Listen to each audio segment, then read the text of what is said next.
Hello, everybody, and welcome to the Value Leaders podcast. Today, we're joined by Dave Kerry, who leads solution consulting and value engineering at UserTesting. Dave, thanks so much for joining us today. Thanks for having me.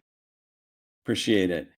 Dave, why don't you start off for people that aren't familiar with user testing? Maybe just give us the elevator pitch on what user testing is, and then we'll spend the rest of our time talking about the topic we came to discuss, which is your path into sort of value engineering, value selling, and all the related issues.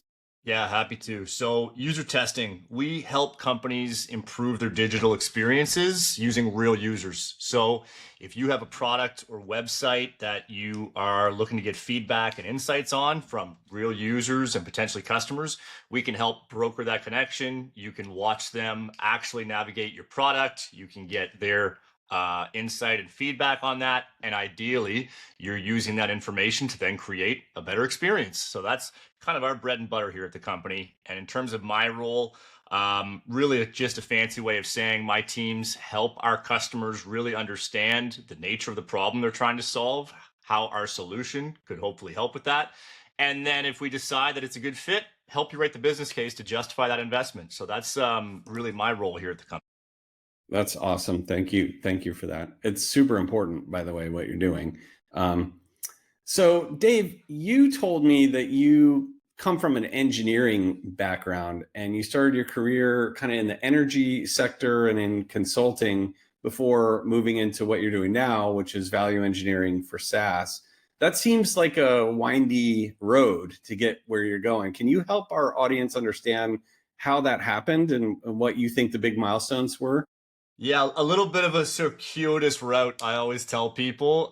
So I Yeah. started my career as a mechanical engineer working in the oil fields. So I was on the back of drilling rigs in kind of rural Canada and the Middle East, and really enjoyed the work. But what I quickly found is that the solution or the plan or the strategy that we were going to implement wasn't necessarily always the best engineered solution. It wasn't purely the most elegant or highly engineered solution. It largely came down to what was going to be financially most viable.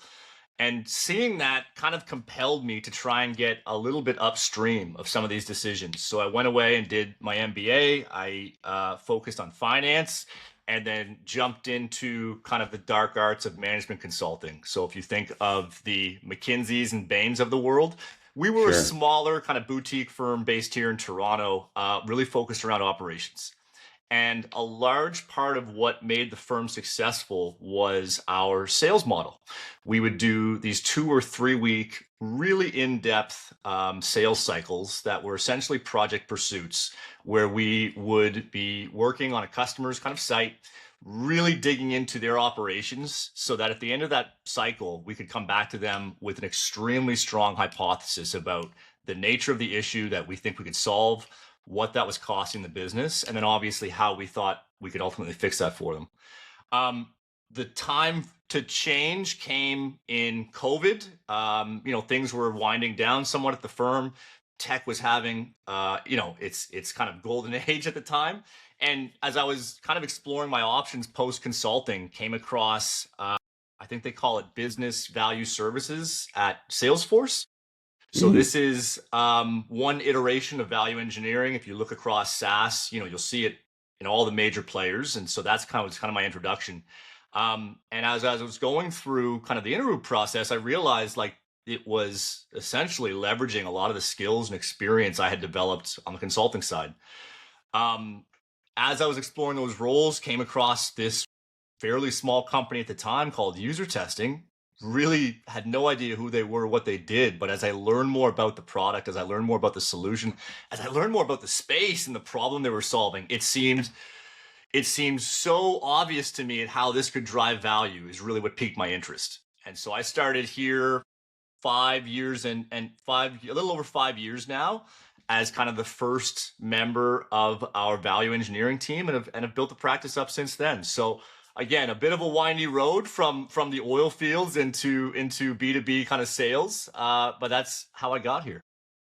that it's awesome, and it makes a lot of sense. The engineer's mind problem solving mind getting captured by this really difficult problem, right? Which is, how do you communicate value to buyers throughout the sales process, and not just communicate it, but like do it in a way that they can have confidence in, right? What do you think is, so that's obvious that the engineer's mind is super valuable in that. What's been surprising to you about learning the dark arts of go-to-market as you've attempted to apply that mentality at user testing? Yeah, what's been a bit of a learning curve for me here, I would say, is kind of twofold. One of the biggest challenges and gaps that my team helps solve for is historically, we've really sold into typically like a research buying center. So folks who are in the UX space, product and design, and they can sometimes be challenged to articulate and quantify the impact of their work. And the reason that becomes a challenge for us is, as we're building these business cases, as we're really highlighting the P&L impact that their work is having, there can be a bit of a gap there. You know, the work is incredibly important, but again, they haven't always done themselves service in telling that story in a way that resonates with executives. So you have these folks who are close to the customer, who have that deep empathy and understanding. And then on the other side of the table, you have leadership and executives who don't always fully understand and appreciate the work that's being done. And so that gap really has been one that I've been trying to solve or help with, at least since I started here, and is very different from kind of the audience that we were maybe selling into on the consulting side. I think to your point about kind of the engineer's mind, that really helps, of course, with some of the rigor and the analysis side in terms of building up these value assessments and these business cases. But being able to connect that to the work that's being done, the insights that are being generated by our customers, and how that ultimately impacts the business is really where kind of the secret sauce comes in. So that's been, for me at least, the big challenge in making that leap to kind of value selling. Yeah, it makes a ton of sense. And I guess the conventional thinking in value is that it centers around the value case, which is really the engineer's domain. It's quantitative, right? It's math and data driven, and it's predictable. And what's interesting about what you're saying is the value creation that you're doing is as much about narrative as it is about numbers. So talk to me about, like, did that feel native to you when you started to experiment with that, or has that been a learned skill, and how did you develop it? I would absolutely not say it was native to me. I came into the company as a numbers guy, as an engineer, and really since then have learned the hard way that the narrative is arguably more important than the hard numbers. If you strip out any of the kind of hard financial analysis, right? If you can get that narrative right, if you can really help customers understand truly the nature of their problem, how it's impacting the business, what that looks like in a competitive landscape or across their industry, the numbers and the analysis are almost a byproduct of that. That just becomes kind of a fill in the blanks exercise once you really get that story down. So Yeah. funny enough, for engineer kind of numbers guy coming into the business, my personal growth has come at learning how to better weave and articulate these narratives, how to deeply connect to kind of the pain that our champions and users are feeling day to day, and then obviously being able to tell that story at a financial level in a way that resonates with executives is kind of where my experience and background came from. So it was really the narrative side that I had to focus on, and I'm still trying to get better at. But you're exactly right that it's, you know, really the foundation and the key to doing this really well, and the numbers then kind of fall into place after that. Yeah, that's super interesting. And you've this concept that you've talked about called shift left research, and this idea about moving fast and moving with confidence, or versus moving with confidence. Can you talk a little bit about that in the context of narrative and numbers? Yeah, so if we zoom out slightly just to kind of level set around shifting left, when we think about again our historical kind of user in the UX research space, something we hear quite often is that they feel like they've been pigeonholed in kind of more validation and routine type work. So a design or a product has largely been brought to life, and they're brought in maybe late in the cycle to say, well, is this the right design? Is this the right button color? Is this the right way to approach it? And while that work is important, it doesn't actually get to the root of, are we solving the right problem? Is this even the right problem to solve? Is this even the right product to build? And so when we talk about shifting left, it's really helping these teams get earlier in the product development lifecycle to do more discovery and more generative work to help these customers or help their teams make sure that they're building the right things at the right time for the right people, and not just building them right. So it's building the right thing and building them right. I'll maybe share an example that will put a finer point on this. We work with many of the large financial institutions across the world. We had one of our customers here in the United States a few years ago who had built this fantastic new application on mobile for their high net worth customers. So this was an executive initiative, and the premise was essentially, hey, we have our high net worth, ultra high net worth customers. We want to give them a fully bespoke and really tailored service. We want to give them that experience in the app that is custom to them and the things that are important to them. So on paper, this sounds like a great idea, right? These are the customers who really want the white glove service. Let's give them something really special for them. They spent a great deal of money and a great deal of time really making this a great product and a great experience. But when they launched it, they had next to no adoption. The folks that downloaded it weren't really using it. And when they took the time to really understand why, it turned out that their high net worth clients really didn't want an app. They want one phone number and one person that they know they can call who's going to pick up the phone and get them the answers and the solutions that they need. And that's the type of expectation they have. That's the relationship that they've had with these institutions. And so they built this product that was actually a really great product, but they weren't solving for the right problem, and they weren't giving their customers kind of what they need.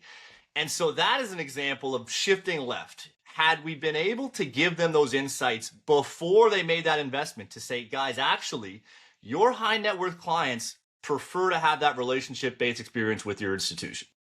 They're not going to use an app. They don't need an app. They need one phone number and one person that they know they can depend on, is a slightly painful kind of example of shifting left. And so when we think about making that move industry-wide, it's really, again, helping the teams that we work with inform and educate and really shift the strategy of the companies that they work for to make sure, again, they're building the right things, they're answering the right problems, and they're addressing hopefully the needs of their customers. Yeah, that's a great story, and thank you for sharing that. It's strikes me as probably not terribly unusual, the circumstances at least. I think the road is probably littered with the bodies of projects that could have benefited from that kind of thinking. Hey, Dave, let's switch gears a little bit and talk about your value practice.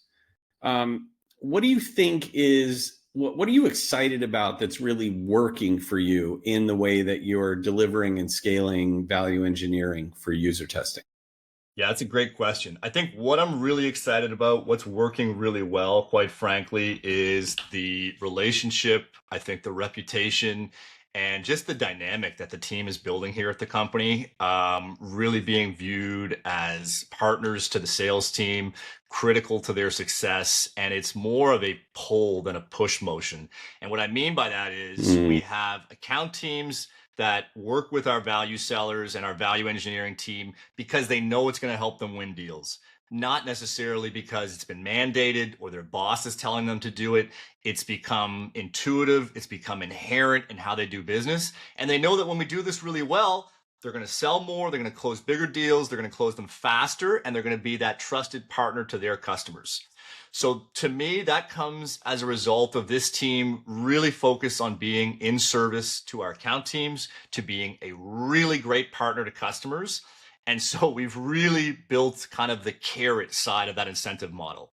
Now we've still gone and put some hard rules in place. We've integrated into the sales process so that there is kind of the stick side as well. But what I'm most excited about here so far is really the reputation, the relationships that we've built. Now building on that with some of the superpowers that the team's got with AI, and Kuvama being a big part of that, we're now able to scale the work. We're able to save ourselves time. We're not spending as much time in spreadsheets now, so that the team can really focus on those relationships, on those conversations with customers, and not get bogged down necessarily in kind of the nuts and bolts of the analysis. So that's really what's got me excited, is both kind of the art and the science side of value selling. That's super exciting. I mean, as you're talking, I can imagine that some of our listeners are saying, that guy's living the dream, because you've managed to solve adoption for value in your company in a really exciting way that's been productive. What if that wasn't true, though? What would you tell listeners who are in your role at another company, who know that they can drive a ton of impact in the business, and still are having the struggle with getting value selling and value engineering adopted in the sales and go-to-market organizations? Yeah, I think we are in a really good place now in terms of the team and how we are able to cover, and the motion is adopted. And that's a tribute to our account teams, our sales leaders, and obviously the folks that I get, the privilege of working with. But that wasn't always the case.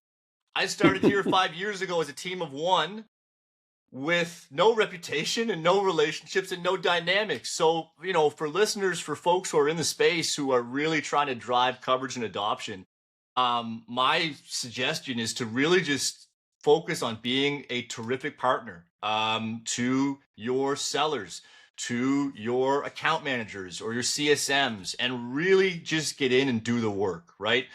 I like to think I built kind of these relationships brick by brick, getting in front of customers, having as many of these conversations as I can. And again, really focusing on how do we make our sellers win more, win bigger, so that at the end of the day, it's intuitive to them that when we're able to articulate value, when we help our customers have these conversations and justify the investment, we're going to help them be more successful, and we'll be more successful in the process. And I think that's largely been what's driving a lot of the adoption, a lot of the coverage, and hopefully a lot of the success that we're seeing. So it sounds like there's no silver bullet. The answer you gave is, you got to do the work, you got to make the investment, you got to show up with what you say you're going to show up with, and that when you do that over time, it pays off, which is exciting. Everyone's talking about AI. AI is coming at us from every direction, and value discipline is no different. And you kind of describe yourself as an AI augmented leader. Can you unpack that a little bit? What does that mean for you? Yeah, just coming back to your previous point, hopefully, maybe there are smarter people than me who can come in and do this in a more elegant way, and faster and quicker and smoother. For me, coming in as an oil field guy, it was just a matter of getting my reps in. So as many at bats as I could is really what shaped the strategy. So maybe there's a better approach to it. That's just what worked for me. Your question Good about point. Thanks. To your point about how AI is changing things, how I'm seeing it augment my own practice, it's coming in a couple different flavors. It's really being in a company that is actually on the leading edge of how we are experimenting, adopting, and leveraging AI kind of day to day. And that gives us a lot of room to experiment and play and be successful with these tools, Kuvama included. And so I maybe missed the plot here. Was there something else around the AI kind of movement that I can expand on? Well, I just wanted to understand, Dave, like, I think AI augmented can mean a lot of things. So on one end of the spectrum, AI augmented executives might look like all the stuff I used to spend most of my day doing, Claude does now. And that can be good or bad. It could be, so I get to spend more time with people, or it could be, I spend a lot of time doing other stuff. Sure. I don't want to say slagging off, but like, AI augmented could mean a good chunk of my work is done easier and faster for me now. On the other end of the spectrum, in go to market, I feel like go to market is rotten with tools that are intended to either do things for you or make you bionic in some way. And not all of them really work that way, or they only work that way if you do some level of like people engineering around it as well, right? And so I think this AI augmentation is this blanket term that's getting applied that can mean a lot of different things. And so I guess I'm looking for, for example, do you have a thesis about how you envision AI being, sort of effective, but governed and safe, but also useful? Like, how do you talk about that? Yeah, I think a lot of thoughts here, so I'm going to try not to get too far ahead of myself. Yeah. I think AI has been and will be phenomenal in helping on these kind of very narrow use cases. I'm of the mind it's not going to replace sellers, it's not going to replace value engineers. There are really few roles that I think it will really truly replace, because from what I've seen so far, it is great at very narrow use cases. It isn't as strong when it comes to creativity, to critical thinking, to applying judgment and taste, and really understand kind of the broader landscape.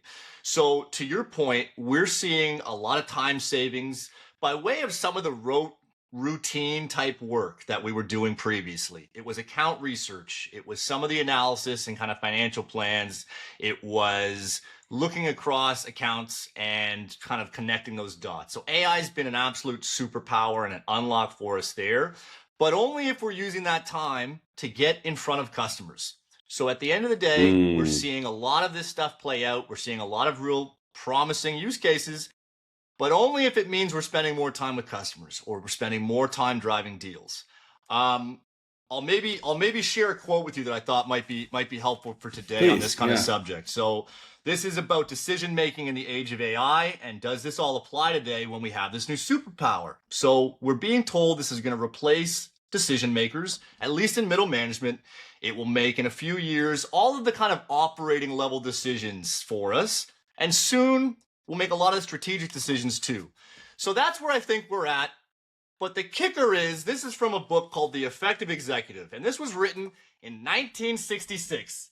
So we've been saying this for 70 years. We've been saying that this is going to take over, and I haven't seen it come to pass yet. And so to think that this is really dramatically going to change in the near term, I think is a bit of hype.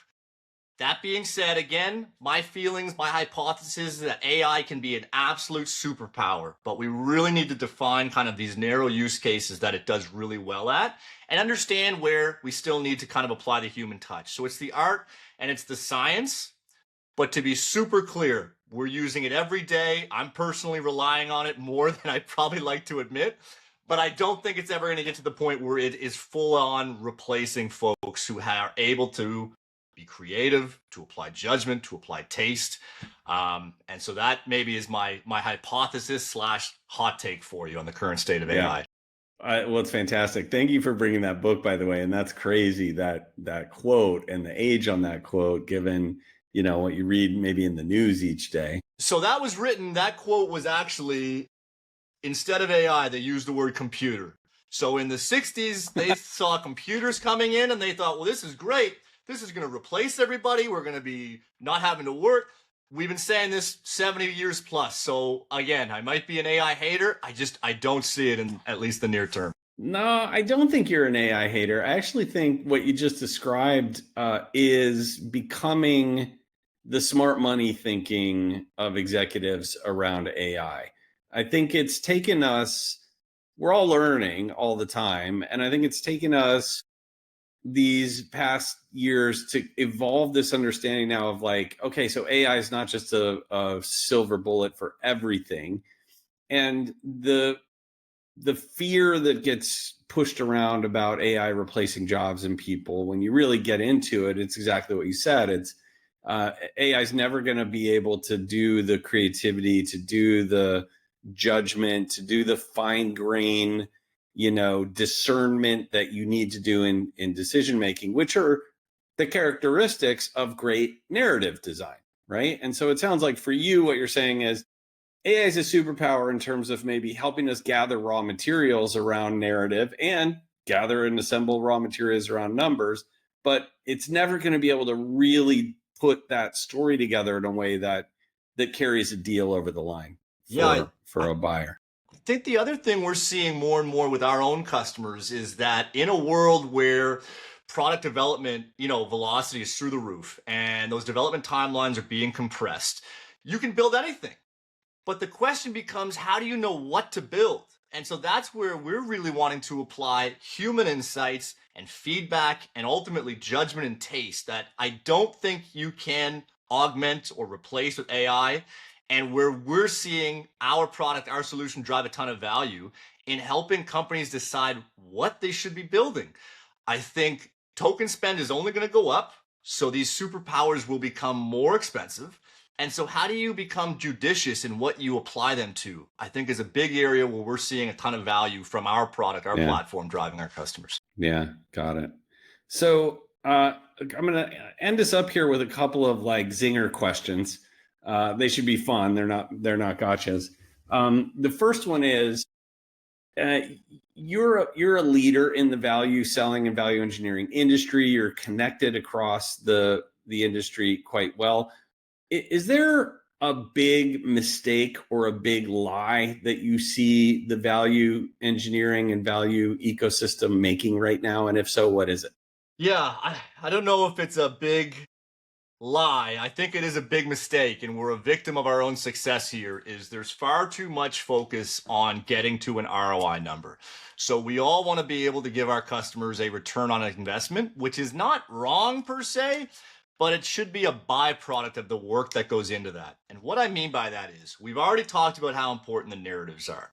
If you do a really good job of understanding the challenges that face your customer and can build a narrative and build a story around that, the focus should really be on what that is costing this company today. ROI is great. It tells you what could happen, what may happen if things go well, if they implement a solution, if they change their ways of working, but it isn't guaranteed. And that's where a lot of folks get caught up, and a lot of executives especially will poke holes to say, well, what if this doesn't go well? But if we focus on the current state, if we focus on the cost of status quo or the cost of inaction, that's actually pretty indisputable. And this is what we did a really good job in consulting with. And I myself have made the mistake of focusing too much on the ROI number at the end of the day. Because if we really get strong at the cost of inaction and what status quo is costing them today, that really doesn't matter what solution they go with or how they want to solve this. That is one that we can all agree on. And if we can get to that point, the solution, the value, the ROI then becomes, again, more of a byproduct and something that we can really stand behind because we've already established ourselves. We've already earned the right to be that partner, and we've earned the right to talk about what we could potentially do for a customer, what those potential benefits could look like, because we've all agreed on, well, what's going on right now and what do we think that's costing you? That's fantastic. The ROI is not an easy button to value success, essentially, right? And maybe we're all a little too focused on that. Maybe AI is enabling us a little bit because it maybe makes it easier to get to that number. And I love what you said that, it's deeper discovery, getting smarter about really diagnosing what's the root issue, root pain that we can drive the most impact towards. Yeah, and candidly, for any executive or procurement professional worth their salt, they see vendor ROI analysis every day. And you can almost immediately cut that in two when it gets in front of somebody like that, because they've seen them come and go and never actually realize that value. But if we really focus on the state of the business today and making that as objective and as definitive as possible, again, there's less of an argument to be had there. That's information and that's value that we can provide these organizations ahead of any kind of sale. So I think that is, again, maybe an area that as a practice, as a profession, we could be focusing on a lot more. And it's certainly where I'm trying to steer our conversations and our small but mighty team right now. Yeah. since you mentioned that and team, if you were picking up the phone today and getting a call from a guy who said, "Hey, I'm just starting my first job as value leader at a new SaaS company," what would you tell them? What advice would you give them, or what's one mistake you wish you could go back in time and avoid or learn faster? Yeah, I think I've been able to help kind of consult a few companies, a few folks I know in my network to stand some of these teams up, and it kind of comes back to my advice earlier. Is for me at least, kind of a little blue collar guy, I would start and get in front of your customers as quickly as possible. I think when I started here at User Testing, shout out to my first boss here, a guy by the name of Nolly Juliana, had me on a customer call on day one. And I think that was the right play. Rather than start with the strategy, rather than start with the vision, get in front of as many customers as you can, start to connect those dots, which is becoming way easier with AI. And that will help guide and build the strategy. It will also help you build a great reputation as a partner to your folks and friends in sales. It will help you stack up some wins that will help drive some of the change management you're going to need to be successful. So my kind of advice to somebody stepping into this new role or looking to start this function is to get these folks in front of customers as quickly and as often as you can. Yeah. Voice of the customer is king, right? Yeah. I'm Voice of the customer and get in your reps. biased. Those are your advice. I'm heavily biased working for a company called User Testing, but you Right. you can't spend, too much time with your customers, I would say. Mm-hmm. Value is not cooked in the lab. That's what you're saying. Correct. Yeah. All right. And last question, if you could just pull your crystal ball across your desk and tell our audience what you think the next couple of years in the evolution of value engineering and solution selling looks like. What are your top predictions? Yeah, that's a great question. I think it is headed in the direction where we will be less solution selling and more consultative in our approach. And again, I come back to my time in consulting where we focused, of those 2 or 3 weeks, we focused 80% of that time on the problem. We got really deep into the weeds at the front line, at the point of execution, so that we were hyper confident in our understanding of that problem, and then could build the analysis and the cost and the financial aspects of it onto that. And that becomes really important when you're communicating with executives because they may not have that same level of detail. So as sellers, as vendors, we get the benefit of being able to travel up and down within that organization, but also across different companies in their industry. So that when we do get that executive audience, when we are speaking with somebody who is potentially a buyer or P&L responsible, that we can have a conversation with them that they may not have the capacity to have on their own. So if we can tell them how this problem is manifesting at the front line and what it's costing them by way of financial impact, all of a sudden, again, we're creating value before that sale. We're establishing ourselves as a trusted partner and ultimately going to lead to positive outcomes for their business and for ours as sellers as well. Love that, Dave. Thank you. Thank you so much. Dave, thanks for joining us. Everyone, thanks for listening to this episode of Value Leaders podcast from Kuvama. We have other videos in the series. If you like this one, click like and subscribe, or you can follow along on our blog on the website. Dave, thanks so much for joining us today. Great conversation. Really appreciate it. Thanks for having me. This was great.